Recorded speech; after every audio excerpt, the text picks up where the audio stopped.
to our car now.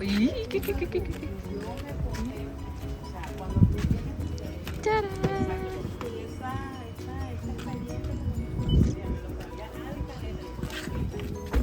Taray, may paano. Ganda. Do you guys offer, a dash cam?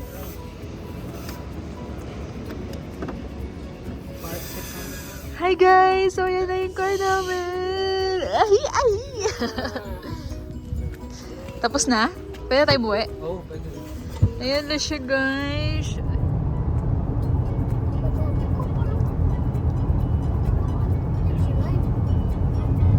Pwede na ako mag-vlog kasi yung asawa ko na yung nagdadrive. Hi Daddy! Congratulations! Chill na rin yung dalawang bata sa likod. Hi! Ay, uwi muna kami. Kunin namin yung likod ng car seat ni Lupi para mas comfortable. Hi! So, car tour tayo. Ayan. Yan yung kinuha namin. Toyota. Since Toyota yung sasakyan namin sa Pinas. Ayan, tingnan natin yung loob. Yung pang car tour ko is pang hindi marunong sa cars. So, ayun, meron siya ditong mga buttons na hindi ko alam at hindi ko maintindihan. Meron siyang ganyan. Yan. May TV. Basta may monitor something. Yan, ganyan. Sorry, hindi ako masyadong marunong. Ang hinahanap ko lang naman kasi talaga sa sasakyan is yung magiging comfortable yung mga anak ko. So, ayan.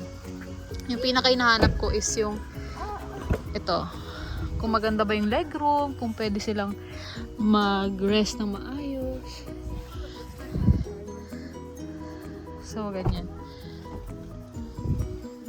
Ito meron. Walang sunroof. Ayun, isa pa pala yung sa ano ko. Pero hayaan mo na. Okay lang naman.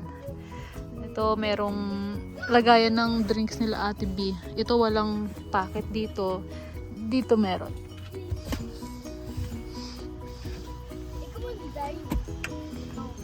Tapos dito yata yung gas. Tapos buksan natin yung likod kung gaano kalaki. Tapos meron siyang button. Ayun, button. XLE hybrid. Paano ba ito buksan? Ito. Ayan, malaki siya. Tapos, ano ba to? Ay, wala. Hindi ko alam to. Mas, ito. Tapos, ito yung mga spare tires. Tapos ito, meron siyang something dito eh. Para pabaliktad. Tama ba? Ayun. Hindi ko alam. Nanira pa ng sasakyan. Ayan, tingnan natin. Ito, kapag gusto mong ibaba. Wala nga, no? So, ayan lang. Ayan, pwede mo siyang i-back pa.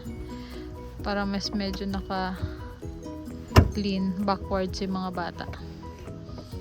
Ayan na yung car seat ni Lupi. Tapos meron din siyang aircon dito. USB port. Ayan. Tapos tingnan natin dun sa harap. So ito basically yung pang second door. Second level. Tapos may light din sila dyan. Tingnan natin dun sa harap. So ito yung harapan. Dito yung aircon niya. So dito rin yung may lock. Ganyan. Tapos ayan. Yung mga manual. Yung mga manual niya. Ayan. Dito yung salamin. Tapos may automatic may ilaw.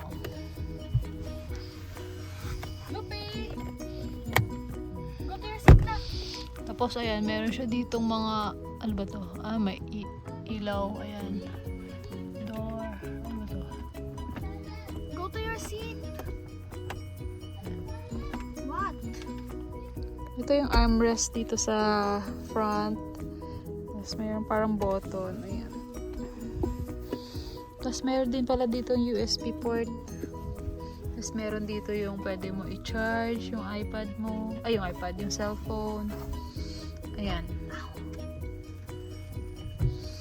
Tapos ito yung button sa manibela. Tapos dito sa yan, nakita yung kung ano yung naka-open na door. Ayan, tingnan natin. Open natin yung door dito sa likod. Ayan. Nakikita ko na yung mga open. Tapos dito, automatic siya. Ayan.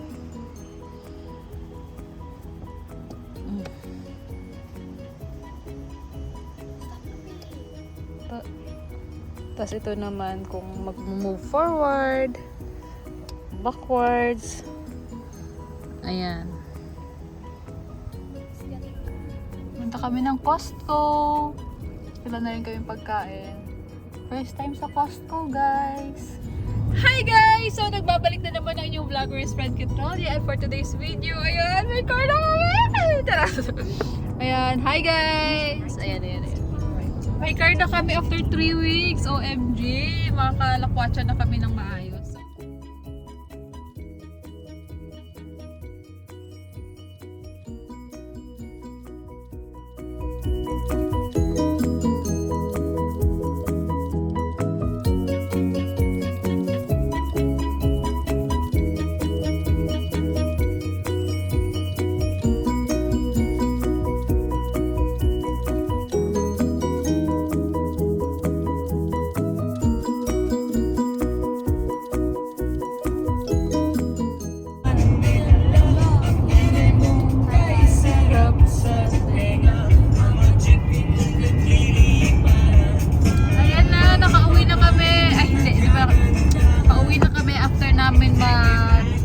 Grocery sa Costco, sa South Point Mall.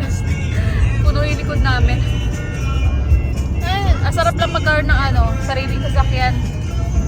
Dahil nga kahit saan ka pumunta, hindi na kami nag-worry na baka gabihin kami sa daan or baka mahal yung lift na mabook namin or Uber. Nakakatuwa lang kapag may sasakyan ka, hindi na, like ngayon, hindi na kami maglalakad na hawak-hawak namin, dala-dala namin yung car seat ni Lupe. Kasi last time from dito hanggang dun naglakad kami. Bit-bit namin yung yung car seat ni Lupe. Mga isang kilometro. 1 kilometer. Hindi naman siguro mga half kilometer naglakad kami. Grabe. So yun lang. Talaga, thank you Lord. Thank you sa car namin.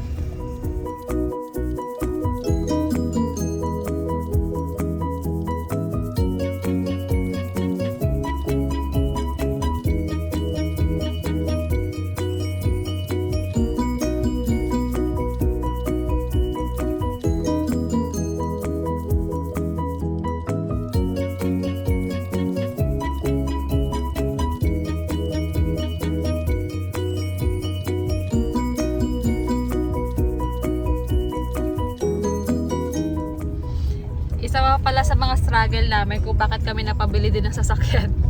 Kasi minsan yung mga lift, in about 2.5 kilometers. Hindi mo alam yung amoy.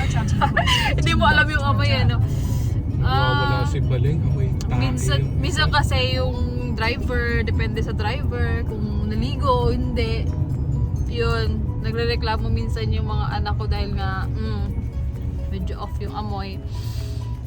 Then may iba parang hindi mo naman masabi, naka-open lang yung windows. Tapos syempre hindi mo rin naman masabihan kung pwede i-close, ganyan. So yun, maraming factor kung bakit napabili kami agad ng sasakyan. At yung pinaka talaga is yung convenience para sa family namin, since meron kami mga kiddos. At syempre hindi rin kayo makakaalis-alis at makakalabas-labas ng bahay kapag wala kaming sasakyan at nabuburyong sila. So ayan, meron na silang car, pwede na kaming gumala-gala. So yun guys, thank you sa panonood. Next time ulit. Say bye! Ang yabang ng asawa ko